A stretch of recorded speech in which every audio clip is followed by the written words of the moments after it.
السلام عليكم، ازيكم؟ عاملين ايه؟ يا رب تكونوا بخير. النهارده جاي نعمل مع بعض كوكيز الشوكولاته. هنعمله النهارده بطريقه حلوه قوي، طريقه سهله كده وبسيطه وهتعجبك بامر الله. طبعا احنا عملنا قبل كده الكوكيز بتاع الافران، كان على القناه، كنا عاملين من فتره قريبه. والنهارده جينا نعمل كده كوكيز الشوكولاته. انا عايزه اقولك ان احنا بنعشق الكوكيز ده، بجد طعمه حلو جدا وطريقته كمان سهلة جدا. اول حاجة كده هنقول بسم الله. ومعانا 150 جرام من السكر البني. لو مش متوفر عندك سكر بني بتجيبي سكر عادي خالص وبتحطي عليه معلقتين من العسل الاسود، وبتقلبيهم كويس جدا كده لحد ما يديكي اللون اللي انت شايفاه ده. بننزل عليهم بعد كده ب100 جرام من السمنة او 100 جرام من الزبدة. انا مستخدمة هنا سمنة عادية خالص، فحطيت 100 جرام وهضربهم كويس جدا كده بالمضرب اليدوي او بالمضرب الكهرباء زي ما انت شايفة لحد ما اللون معايا يفتح كده اهو، زي ما انت شايفة. طبعا هو السكر والسمنة مش هيدوبوا لان السكر طبعا هنا خشن جدا، فمش هيدوب بسهولة، بس هيديني كده لون فاتح. ودي الخطوة دي انا محتاجاها عشان ادخل في الخليط بتاعي هوا، علشان الكوكيز معايا يبقى مظبوط ويبقى هش كده ويدينا نتيجة حلوة قوي زي اللي بتتباع بره في المحلات واحسن كمان. خلاص كده اللون معانا كان فتح لون السكر والسمنة او الزبدة، وهننزل عليهم كده ببضاية زي ما انت شايفة كده. وانا هنا طبعا هوقف المضرب الكهربي وهستخدم المعلقة الخشب بتاعتي كده، او لو انت عندك مضرب يدوي او ممكن تكملي كمان بالمضرب الكهربي مفيش مشكلة خالص. بس انا هنا كنت حابة استخدم المعلقة الخشب كده واقلبها كويس جدا لحد ما البيضة بتاعتي كده تدوب مع السمنة والسكر اهو، زي ما انت شايفة كده. هنصلي على النبي يا جماعة عليه أفضل الصلاة والسلام. وطبعا ده فضلا من حضراتكم وليس أمرا. الاشتراك في القناة وتفعيل الجرس عشان يوصلوا كل جديد احنا بنقدمه. ويا رب كده فيديوهاتنا اللي احنا بنقدمها تكون بتعجبكم وتكونوا بتستفادوا منها كمان. طبعا حطينا هنا نص معلقة صغيرة كده من الفانيليا السايبة اهو، وهنبدأ برضو نقلب فيهم كويس جدا لحد ما الخليط معانا كده يبقى عامل زي الكريمي كده، يبقى تقيل كده وكريمي اهو زي ما انت شايفة اهو. الخطوة دي مهمة جدا في عمايل الكوكيز على فكرة، بتخلي الكوكيز يبقى هش كده ويبقى مقرمش، وفي نفس الوقت بيبقى كمان كويس جدا. هننزل بقى هنا على الخليط بتاعنا ده ب185 جرام من الدقيق اهو زي ما انت شايفة كده.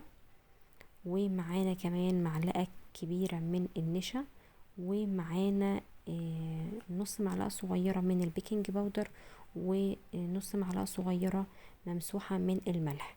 طبعا هنا الملح انا حاطة نص معلقة صغيرة علشان تظبط المعادلة بتاعة السكر، لان طبعا السكر هنا عشان ما يبقاش مسكر عليكي قوي، فانتي بتحطي نص معلقة الملح علشان تظبط نسبة السكر اللي موجودة في الكوكيز.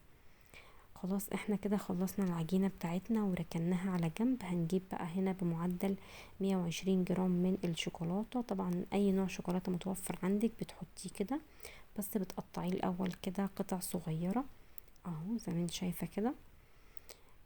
وبتنزلي بعد كده عليه على الخليط اللي احنا عملناه اهو زي ما انت شايفة. وهنبدأ بقى نقلب آه الخليط كده على بعضه. طبعا بتكوني مسخنة الفرن قبليها اهو.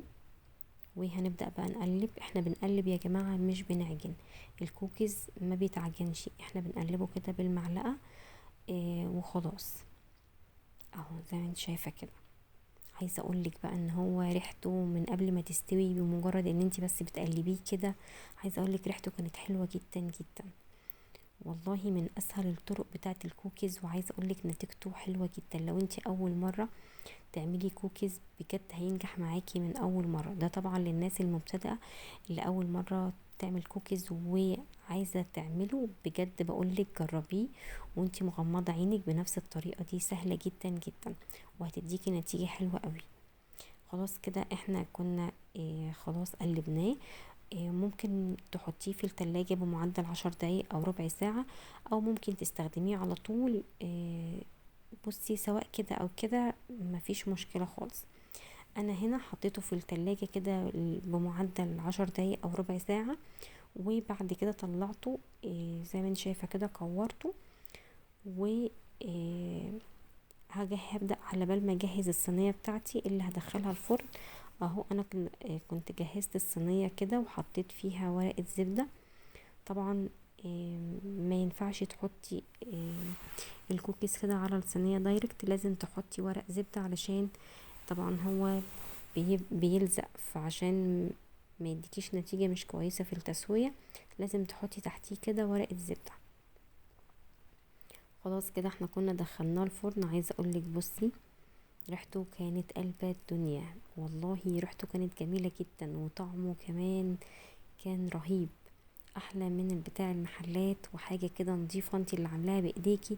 وطبعا الولاد بيحبوا الحاجات دي جدا جدا، واحنا طبعا كمان في الجو الشتوي بقى اللي احنا بقينا فيه ده، خلاص بجد الحاجات دي تبقى حلوة قوي.